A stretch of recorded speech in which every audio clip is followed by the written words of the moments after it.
I'm coming around full circle on this, and let me explain why. Because back in 2000, 17 years ago, I found myself at a Troy City Council meeting opposing a tax abatement project in the city of Troy for a company that quite frankly didn't need it and was going to stay in Troy no matter what. For 17 years, I've been fighting against crony capitalism, picking and choosing winners and losers, the oppression of the average taxpayer by the strong arm of the government. Make no bones about it, that's what these bills do. For my entire life that I've been able to decide what government should be doing and what it shouldn't be doing, I've supported free markets, sensible regulations, and effective and efficient government solutions, doing only what it is enumerated to do under the state and the federal Constitution. Senate Bill 111 and its companion bills is nothing more than a transfer of wealth from the hardworking taxpayers of the state of Michigan to selected special interests.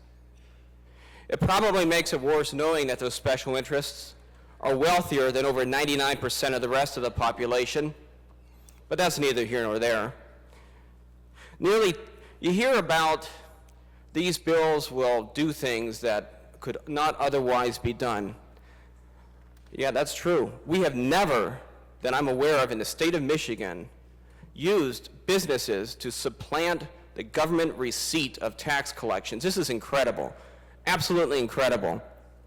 We have brownfield redevelopment authorities, we have tax increment financing authorities, we have DDAs, we have corridor improvement authorities, we have the Michigan State Housing Development Authority, we have the MEDC, we have the Michigan Strategic Fund. There's no lack of tax credits and grants available to investors in the state of Michigan.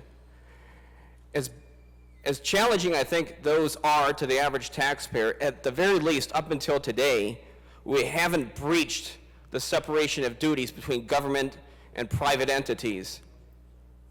Governments have the full force of the law. That's why we pay taxes to it, among other reasons. This certainly is enumerated in the state constitution. The state constitution mentions nothing about paying a tax to a corporation or a special interest. In fact, this is a very sad day for the taxpayer of the state of Michigan. It's very appropriate that it's raining outside, because that's what's happening on the parade of all of the hardworking taxpayers of the state of Michigan today. I applaud Dan Gilbert for his investments in the city of Detroit. I'm glad that he's done it.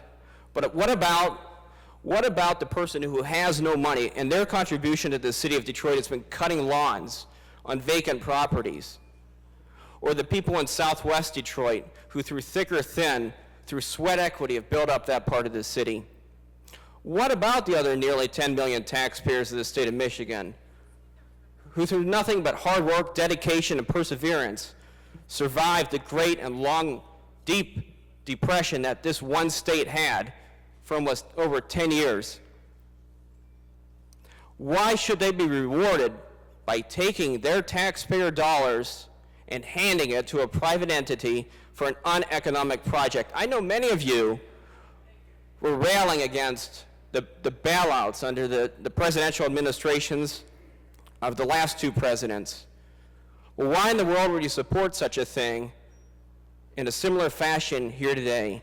These are nothing more than bailouts of uneconomic projects.